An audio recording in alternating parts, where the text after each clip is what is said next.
What is going on, everybody? My name is the California Cougar, and today I'm back. Finally, after what has it been, like 2-3 months? Something ridiculous like that? I don't know. This whole coronavirus quarantine thing has really been messing me up. I've been tested twice. Thankfully, both tests were negative, but yeah, I'm back here in Arizona and I'm ready to make some videos. Today, I'm going to be talking about the top 10 best movies of the 2010s decade. That is right, it is time for the best and worst of the decade. Today, I'm going to be going over the best. Next Friday, I'm going to be going over the worst. So yeah, it's going to be good. And these will likely be the last movie-related videos I make on this channel. Because as I said back in November, I said I was done with movies because of how the society is. And like 2020 hasn't been a good year for movies anyway, simply because not enough of them have come out. Thanks to the stupid coronavirus, like movies are either getting delayed or movie theaters have been closed. My theater's been closed since March, so yeah, not really much to see. It's all Netflix stuff. Like, Da 5 Bloods was really good, but yeah. Other than that, not really that much since March. But anyway, let's talk about the top 10 best movies of the 2010s decade. Now, before I make this list, or before I talk about the list, the one thing I am going to talk about right now is like how the list is going to work. Basically, I'll have some honorable mentions, of course. The honorable mentions will only be movies that I gave perfect hundreds to, that didn't quite make the list. Also, to make it a little bit more balanced and with more variety, I'm only going to be including one movie per series on this list. Now, what a series is, like how you define a series, is like, say, something like the Toy Story trilogy or the Toy Story quadrilogy now. Like, those 4 movies are a series. Pixar itself is not a series. Same thing goes for like the MCU, like the Captain America movies. That I consider a series, but the entire MCU I don't necessarily consider a series. So things like that. I'm only going to be including one movie per series on each or on this list. So just thought I'd get that out of the way in case my list is different than what you expected. That way I don't have like 10 MCU movies, like the 3 Captain America films, the 3 Thor films, and like the 4 Avengers movies making up my entire top 10, because then there just wouldn't be any variety to it. So I decided to make that a little rule for myself. But anyway, before we get into the top 10, I'm going to talk about every movie that I gave a perfect 100 to that didn't quite make the list. So here they are. Alright, the first movie I have in my honorable mentions is Toy Story 3. This movie was the great third installment to the Toy Story trilogy, almost a perfect series in my eyes, one of the best animated trilogies out there, and the third movie was just so perfect, made me cry at the end. Man, So Long Partner, that hits hard. Next honorable mention is Creed, the 7th movie in the Rocky franchise. And I absolutely love this movie. Sylvester Stallone, he should have won the Oscar, by the way. He was so good, gave a performance of a lifetime. Michael B. Jordan was awesome. Just such a great movie. The one tracking shot fight scene, yeah, awesome. Next one, we got The Martian. The Martian was one of the best sci-fi movies of the decade. Basically a guy stranded on Mars, he's trying to survive, and it's actually pretty crazy how believable that scenario could be. Like, it really is. And they just make it look so realistic. It looks so good. Like, Matt Damon was really good. And the movie's surprisingly really funny, too. So, yes, absolutely love The Martian. Definitely one of Ridley Scott's best. Next one. This one hurt to leave off the list. But Inside Out. Man, Pete Docter is just an animated genius. He really is. So much emotion in this movie. Pun intended, because the movie's about emotions. But yeah, it's relatable, joy, anger, sadness, bing bong, bing bong. Yes, so good. And if you didn't cry during this movie, like, wow, that's an achievement if I've ever seen one. So good. Next one, we got Arrival. And this is one of the other best sci-fi movies of the decade, directed by Denis Villeneuve. Jerome Latimer, you shut your damn mouth. He's one of the best directors working today. But yeah, Arrival, such a good movie. Just a sci-fi masterpiece. One of the best of 2016 for sure, and one of Denis Villeneuve's best. Next, we got Coco, another Pixar film, and another very emotional one. Basically takes place during Day of the Dead, and has to do with a boy, like he wants to learn music and play music. His family doesn't like it, but then his family learns to love music for what it is. He learns a few lessons himself. Such a colorful movie as well. Very good movie. Up next, we have Logan, another movie that made me cry at the end. Oh man, Hugh Jackman. This dude is so good. And I know I originally gave the movie a 99 in my original review. I have since changed the grade to a perfect 100. Man, just the perfect swan song for Hugh Jackman. And that final shot, definitely makes me shiver. Alright, I skipped a few here it seems like. Next one we got is Deepwater Horizon. Another movie I gave a 99 to originally, but has since switched to a 100. One of the best disaster movies that I've ever seen. Peter Berg, Mark Wahlberg, that combo's so good. Well, except for Mile 22. I think we should forget that Mile 22 ever happened. But, yeah, just such a good disaster movie. That explosion, they were on a living hell. So suspenseful, so crazy. Love Deepwater Horizon. Alright, next one we got is Dunkirk, a Christopher Nolan war film. One of the better ones to come out in recent years. Like, within 90 seconds of this movie starting, it just gets right into it and it does not stop. It is an hour and 45 minutes of sheer terror and just white-knuckling the armrests on your seat. Definitely a movie meant to be seen in IMAX. Dunkirk, wow, one of the best war movies of this generation. Up next, we have Mission Impossible Fallout, one of the best action movies ever, and the best of the Mission Impossible series. Tom Cruise, I love you, dude, but please be careful. Please do not kill yourself doing this. I'm so afraid he's going to do that at some point because he wants to go crazy. But, yeah. So many good action scenes. The bathroom scene, the halo jump, the helicopter chase. A lot of that was real, too. That's how crazy it was. So, yeah, I can't wait to see what Christopher McQuarrie does with the next Mission Impossible movie. Supposedly he's making 2 more. I can't wait. Next one, this is another movie that hurts to leave off the list. Spider-Man Into the Spider-Verse. The best Spider-Man movie ever made in my eyes. And one of the best animated films out there as well. Miles Morales is so great. Nick Cage as a Spider-Noir, I think is what he was. So good. And such a good movie. Sunflower's a great song too by Post Malone. Man, Spider-Man Into the Spider-Verse, the best Spider-Man movie in my eyes. Really good. Alright, got a few more here. Next one we got is Black Panther. This isn't the first time you'll hear the MCU, but yeah, Black Panther is one of the best MCU movies in my eyes. Probably the best MCU origin story, even though it wasn't technically his introduction. His introduction was Captain America Civil War, but yeah, his solo movie was really good. It covered race, and it got a lot of Oscar nominations too. So yeah, props to Black Panther. Ryan Coogler is the man. Love him. Can't wait to see what he does next. And can't wait for Black Panther 2 either. Alright, next one we got is Ford versus Ferrari, another James Mangold film. And definitely one of the best racing movies ever to come out. Rush was another good one, but I think Ford versus Ferrari is a little bit better in my eyes. But yeah, such a good racing movie. 2.5 hours, none of it feels wasted. That final racing sequence alone, worth the price of admission.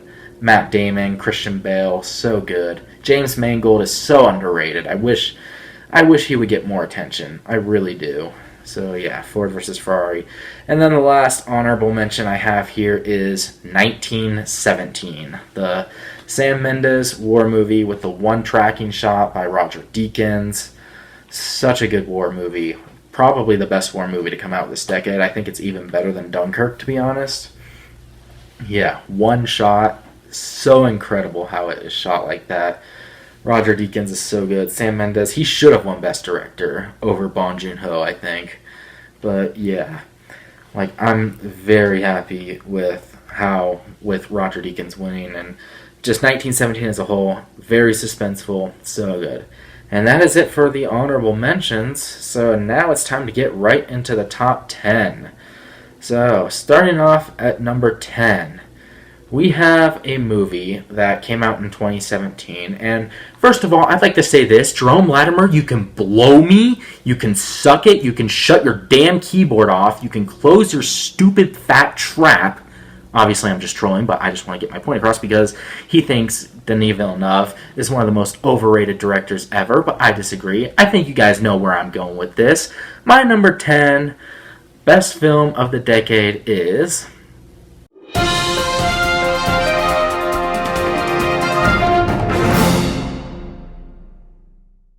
That's right, my number 10 is Blade Runner 2049. To me, this is the best Denis Villeneuve film, and it's one of the best sci-fi films ever made, in my eyes. It's 2 hours and 40 minutes, but it really doesn't feel like that at all. And yeah, I know what Jerome's gonna say, but moving on. Anyway, so... yeah, like Ryan Gosling was really good. The visual effects are spectacular. The cinematography, oh my god.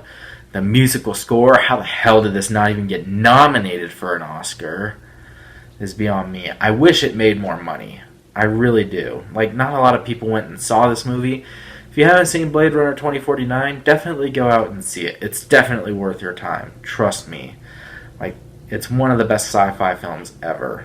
Dave Bautista is really good. Harrison Ford, Ryan Gosling, I already kind of talked about them. Ana de Armas was in this movie as well. Yeah, I was never bored with it. Oh yeah, and by the way, Jerome, I think that Denis Villeneuve is a better director than Christopher Nolan. Moving on to my number 9 spot. My number 9 is a movie that came out way back in 2011. And this is the movie that I guess you can kind of say sparked the whole romance film with diseases involved type of thing. There's been a lot of them, but this is the one that I think is easily the best one. It came out in 2011. My number 9 is...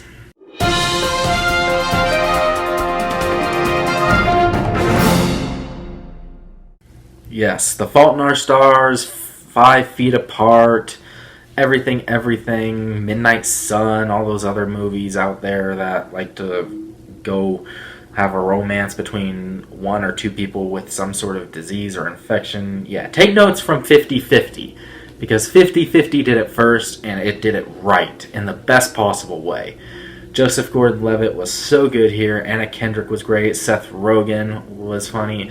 This movie takes like a romantic drama and combines it with comedy, and it just works in the best way possible. It's arguably the best comedy of the decade. It's so good. 50-50 is just amazing in every way. Go see it if you haven't. This is another movie that got horribly snubbed by the Oscars. That's going to be a trend with my list, I'll have you know. Movies that were horribly snubbed by the Oscars. This was a big one for sure, though. Didn't even get a screenplay nomination, I don't think. How that's possible is beyond me. But yeah, 50-50 is my number 9. Man, absolutely love this film. The best film of 2011 for sure. Moving on to number 8. My number 8 is, to me, one of the best action movies of all time, and one of the best movies in this 24 film franchise. And we're getting the 25th film, hopefully sometime later. I think it's 25 coming up. But yeah, correct me if I'm wrong. But yeah, my number 12, or why am I saying my number 12? My number 8. It came out in 2012. But yeah, my number 8 is...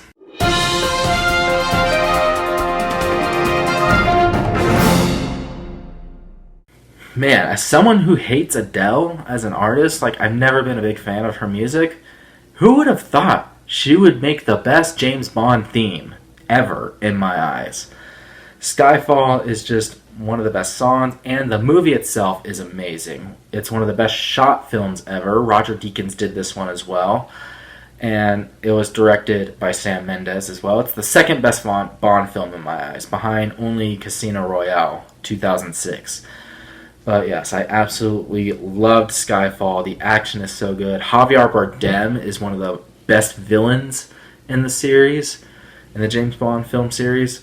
He's so good. I cannot wait for Bond 25 whenever that comes out. No Time to Die. I can't wait to see that.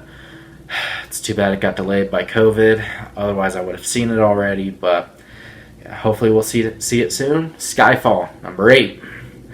Moving on to number 7. Number 7 is a movie that came out in 2017. And this one is part of a film series. This is the first movie on my list that applies to the 1 per series rule. Otherwise, there's another movie in this series that would apply to, or that would have made my list as well, or at least in the honorable mentions. But yeah, this movie came out in 2017, and I'll give it away right now. I'm wearing it.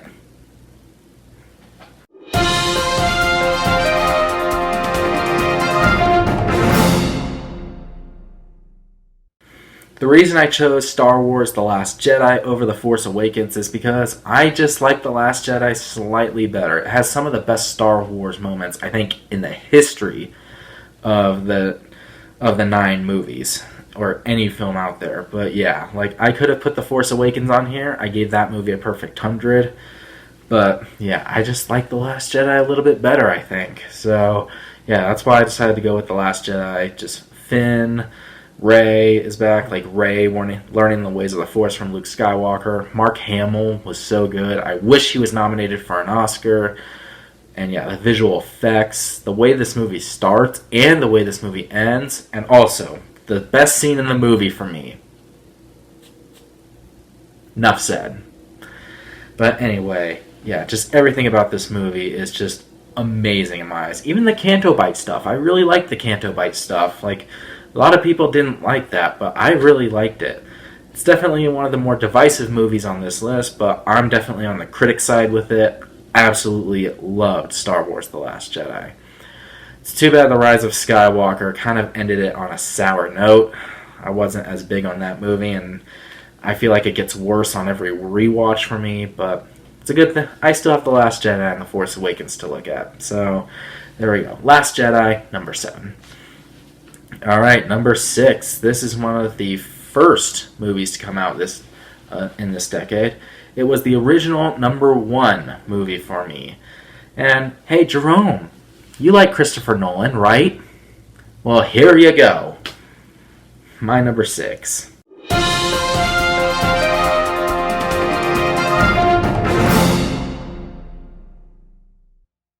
Man, a lot of people were super confused by this movie when it first came out. Yeah, lights, camera, jackass, I'm looking at you. But yeah, Inception, like, there's really no other word to describe it other than, like, Christopher Nolan at his best.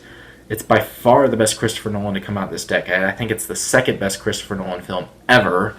And it's the 6th best film of the 2010s in my eyes.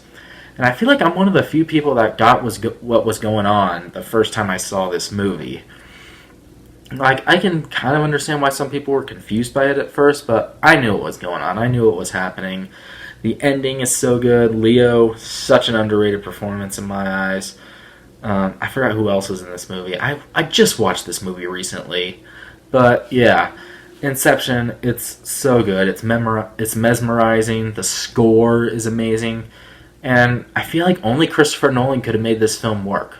Only he could have made it work. So good. A lot of practical effects, great CGI as well. Just such a good movie. Definitely check out Inception if you haven't already. And how it got snubbed for Best Director, I will never forgive the Oscars for that. And it didn't even win Best Picture either, which is sad. Instead, it lost to The King's Speech of all things. But yeah, moving on. Inception's my number 6. Such an amazing film. Alright, number 5. Now, this is another movie that's a part of a film series that I wanted to put on this list so bad. Unfortunately, the other 2 movies, as good as they are, I just couldn't include them here because of my 1 film per series rule. But yes, to me, this is the best animated film of the decade. And it comes in at number 5 on this list. Came out back in 2014. And let's just say, oh, tearjerkers. My number 5.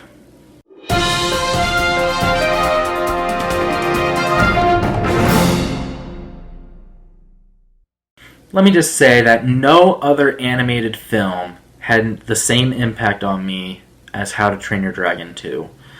And like the first and third How to Train Your Dragon films were masterpieces in their own rights, but this one took the cake by far for me. Like, I thought about giving it a 101. I really did. And making it like my overall best film of 2014, which we'll talk about a little bit later. But yeah, it's so good. Stoic the Vast Sacrifice. Like, if you weren't bawling during that scene, wow. Like, that's shocking to me. But yeah, Stoic the Vast, oh man, such a big impact. Toothless, like, it wasn't even Toothless' fault. Oh, that was the worst part. It wasn't even his fault. Oh, I felt so horrible during that scene. Toothless, he's just a fierce and adorable he's like Dragonite in a way. He reminds me a lot of a Dragonite, like the Pokemon. But yeah, like Toothless, oh, he's adorable, he's funny, great piece of visual storytelling as well. Hiccup is great. The whole subplot with his mom I thought was fantastic and well done. The final act was amazing. How to Train Your Dragon 2 is the animated film above all the other animated films to come out in the 2010s in my eyes. So good. That's why it's my number 5. Coming in at number 4, this to me is one of the best 3 hours I've ever spent in a movie theater. Not that 3 hours, but the other 3 hours. I'm of course talking about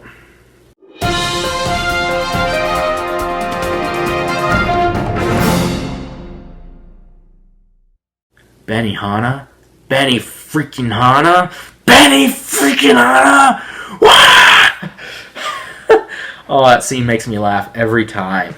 And of course, like that scene as well. Leo's speech. Oof, The Wolf of Wall Street. It's the best 3 hours that you'll ever spend in a movie theater, aside from one other movie that we'll be talking about later, but we'll get to that soon.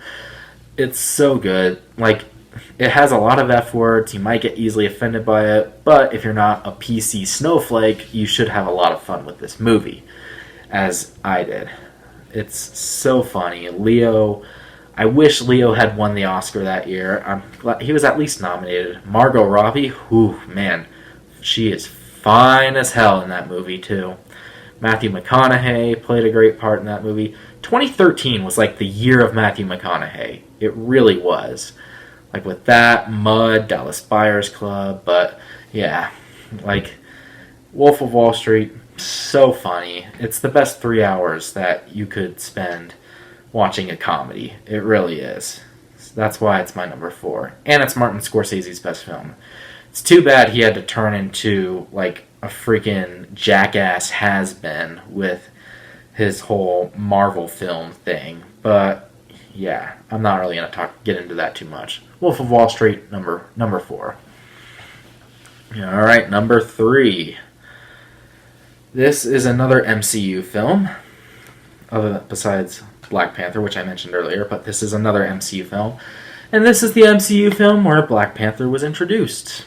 I did talk about it a little bit earlier, but didn't really get into it at all. My number 3 is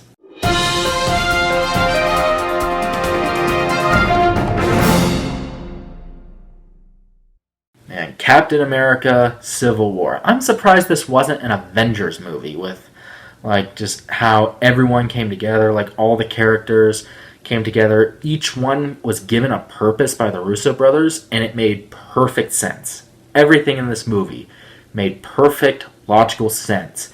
This is what Batman v Superman should have been. Yeah, too bad that hack Zack Snyder had to completely rip that movie a new one. But yeah, it's 2.5 hours long. It's got great action, great humor, super funny. Can you move your seat up? No. But yeah, Bucky, Captain, Black Panther, Spider-Man was introduced in this movie as well. We got to see Ant-Man become big for the first time. That whole scene, the airport sequence, it was funny, it was exhilarating. It's one of the best action scenes ever in my eyes. Captain America Civil War, couldn't get enough of it when I first saw it. I saw it opening night in theaters, so good. That's why it's my number 3. Alright, now we're down to the top 2, baby. Starting off at number 2 is another film in a series, and this movie was my number 1 of 2017. And it to me is the best film in the entire series, and it's probably the best film series of the decade overall. But yeah, let's just say that the way this movie went, it was absolutely perfect. My number 2 is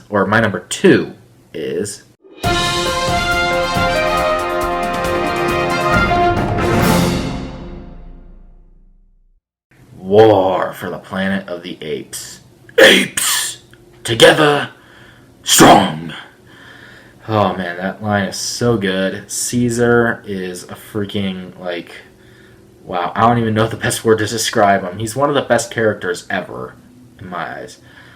And he's a CGI character. He's the best CGI character ever, I will say that. And hey, Oscars, motion capture performance.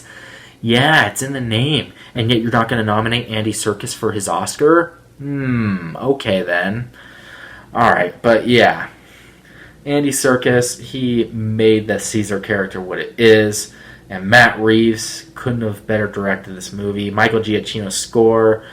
The visual effects, I think it's the best visual effects of the decade by far. War for the Planet of the Apes was the perfect way to conclude a perfect Planet of the Apes reboot trilogy, but unfortunately it falls just short of my number 1 film of the decade. Which, if you haven't guessed by now, it should be obvious of what my number 1 film of the decade is. Let's just say, highest grossing movie of all time, beat Avatar. Got a couple posters for it right up here, right there. My number 1 best film of the 2010s decade is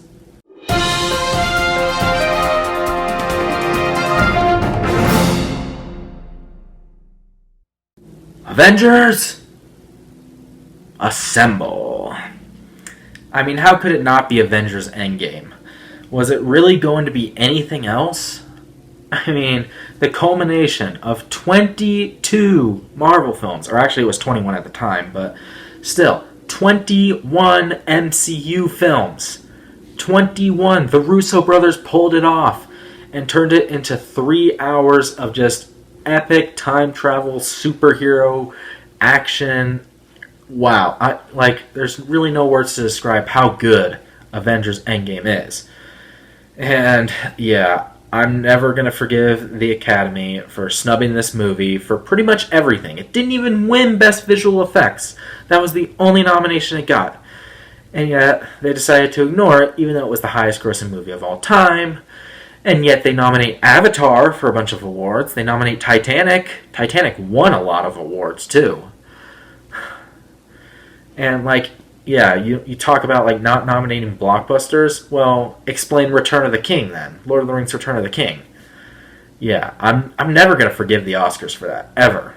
I'm not going to. That's why I'm not going to be doing any more Oscar videos on this channel or anything like that. I'm never going to forgive them. And no, I'm not going to get over it, like a lot of you people in the comment section were telling me in that video. No. Hell no. Avengers Endgame should have gotten way more love in the awards circuit. Robert Downey Jr. gave his best performance as Iron Man. Chris Evans was great as Steve Rogers. Scarlett Johansson gave her best performance as Black Widow. Every actor brought their A-game to this movie. The third act alone is worth the price of admission. Every character has a purpose. It all makes sense.